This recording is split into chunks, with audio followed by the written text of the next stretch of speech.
अस्सलाम वालेकुम व्यूअर्स। आज हम बात करेंगे यूरोपियन कंट्री के कुछ वीज़े के हवाले से। लेकिन सबसे पहले आप हमारे चैनल को सब्सक्राइब कर लीजिए और बेल आइकन को प्रेस कर लीजिए। नाज़रीन, आज मैं आइलैंड के वीज़े के कुछ आइडियाज़ और टिप्स और यहाँ के बारे में आपको इन्फॉर्मेशन दूंगा। जो आप में से यहाँ आने वाले हैं या आने का सोच रहे हैं, वो ये सारी बातें सोच कर आएँ जो मैं बताने वाला हूँ। यहाँ हाउसिंग रेंट अलग अलग टाउन्स के अलग अलग हिसाब से है। जैसे एग्जांपल, आप स्टूडियो रूम रेंट पर लेते हैं 1 या 2 महीने के लिए, तो अगर हम बात करें कि कैपिटल डबलिन जो यहाँ का कैपिटल है सिटी, तो वहाँ पे बहुत एक्सपेंसिव है। 1 मंथ का स्टूडियो रूम 800 यूरो से 1500 यूरो तक है। ये पर्सनल एक बंदे के लिए है।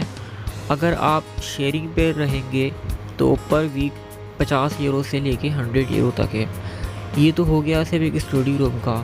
लेकिन अगर हम बात करें कि अगर हम प्रॉपरली अपना हाउस लेंगे यहाँ पे रेंट पे, तो डबलिन के अंदर तो आप हाउस बहुत मुश्किल रेंट पे ले सकते हैं, क्योंकि वहाँ का जो रेंट है 1500 यूरो से लेके और 3-4 हज़ार यूरो तक रेंट चल रहा है वहाँ का।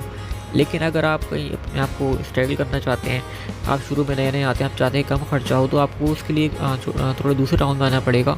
जैसे लॉन्गफुट है और मोलिंगार है, यहाँ पे कॉर्क है, स्लाइगो है। यहाँ पे रेंट भी एक्सपेंसिव चल रहे हैं कि अगर आप यहाँ पे घर लेते हैं कोई 2 कमरों का, तो उसमें एक सिंगल बेडरूम होता है और एक डबल बेडरूम होता है। डबल बेडरूम भी बहुत छोटा ही होता है। तो इसके जो रेंट चल रहे हैं वो 700 यूरो से लेकर और 1000 यूरो तक हैं।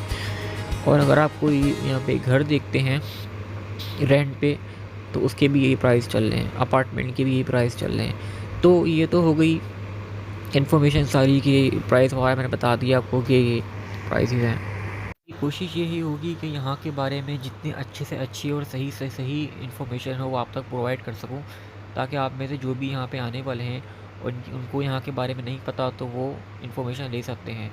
और आप में से जो भी यहाँ पर आए मुझसे ज़रूर मिले, मैं उनसे ज़रूर इंशाल्लाह मिलूँगा, गाइड करूँगा उनको। डबलिन एयरपोर्ट पर आप आए, इंशाल्लाह मुझसे मुलाकात करें, मैं आपको इंशाल्लाह अच्छे से मिलूँगा। और यहाँ के बारे में आपको बता दूँ मैं कि यहाँ का जो टेम्परेचर है वो 12 महीने के अंदर मैं आपको बता देता हूँ कि 12 महीने में कैसा टेम्परेचर रहता है। यहाँ पे जनवरी से लेके और अप्रैल और मई तक जो है वो ठंड रहती है। मई से जो है वो ठंड कम होना स्टार्ट हो जाती है। कम से कम टेम्परेचर जो है वो 9-10 तक रहता है। और जैसे ही मई के बाद जून जुलाई आता है, तो उसमें बीच बीच में काफ़ी दफ़ा बारिश वगैरह होती रहती है। लेकिन जो है वो सम टाइम गर्मी हो जाती है। गर्मी का जो टेम्परेचर है तकरीबन वो 20, 21, 22, 23 तक चला जाता है, ज़्यादा नहीं जाता। और सर्दी जो है वो -3, 4 इस तरह चली जाती है, माइनस मतलब काबिल बर्दाश्त सर्दी है यहाँ की। अच्छा, यहाँ पे जो लोग वीज़े के लिए आ रहे हैं, अगर आप वहाँ से सोच के आ रहे हैं कि यहाँ पे आके आप जॉब कर लेंगे, तो अगर आप विज़िट वीज़े पे आ रहे हैं तो विज़िट वीज़े पे यहाँ पर जॉब नहीं मिलती। अगर आपको कोई ये कहता है कि आप विज़िट वीज़े पे यहाँ पे आ जाएँ और जॉब कर लें, तो यहाँ पर विज़िट वीज़े पे आके जॉब करना इल्लीगल है। अगर आपको कोई इल्लीगल जॉब पे रखता है और यहाँ पे अगर आपकी गार्डा, जिसे पाकिस्तान में पुलिस कहते हैं, यहाँ पे गार्डा कहते हैं, तो गार्डा अगर आपको देख लेगी, तो जहाँ पे आप जॉब कर रहे हैं वहाँ के पूरे ऑफिस को सील कर देगी वो। तो अगर आप लीगली यहाँ पे जॉब करना चाहते हैं, तो उसके लिए आपके पास 4 स्टैम्प पासपोर्ट होना चाहिए। 4 स्टैम्प यानी ग्रीन कार्ड, यहाँ की नेशनलिटी होनी चाहिए आपके पास। या फिर आपके पास वर्क परमिट। तो अगर वर्क परमिट पे अगर आप यहाँ पे आते हैं तो आप जॉब कर सकते हैं, लेकिन वर्क परमिट यहाँ पे ओपन नहीं है। वर्क परमिट के ऊपर यहाँ पे आने के लिए कंपनियाँ कोई किसी की कॉल नहीं करती हैं।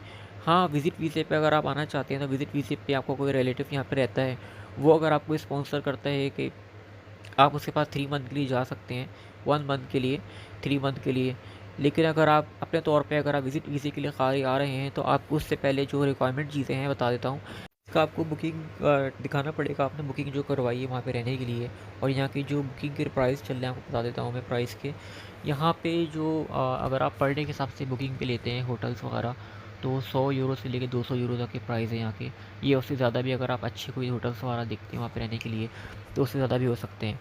लेकिन अगर आप अपने अगर रिलेटिव के पास जा रहे हैं, किसी ने आपको अगर स्पॉन्सर किया है, तो वो अपने पास बिल्कुल रख सकता है। लेकिन स्पॉन्सर करने वाले के पास ये अथॉरिटी होनी चाहिए, उसके पास कोई जॉब या बिज़नेस होना चाहिए जिसकी बेस पे आपको वो बुला सकता है। अगर उसके पास कोई जॉब नहीं है, कोई बिज़नेस नहीं है, तो वो आपको स्पॉन्सर भी नहीं कर सकता। अगर वो स्पॉन्सर पे बुला के आपको जो है वो जॉब करवाने की कोशिश भी करेगा, लेकिन जॉब आपकी नहीं होगी, क्योंकि यहाँ पे सारा काम एक पीपीएस नंबर के थ्रू चलता है। अब पीपीएस नंबर ये होता है कि यहाँ पर एक रजिस्ट्रेशन कार्ड नंबर होता है, जिसमें आपकी तमाम इन्फॉर्मेशन होती है, जिसमें आपका रजिस्ट्रेशन नंबर, कार्ड नंबर, आपकी आइडेंटिटी कार्ड नंबर सब कुछ होता है, और आपने पहले कहाँ जॉब करी है, आप कहाँ से आए हैं, उसमें तमाम इन्फॉर्मेशन होती है।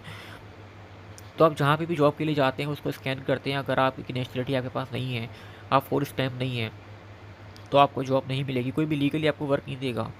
तो इसलिए इस तरह का काम मत करें, क्योंकि आप काफ़ी ज़्यादा फंस सकते हैं, जो आपके रह सकते हैं वो भी फंस सकते हैं यहाँ पर।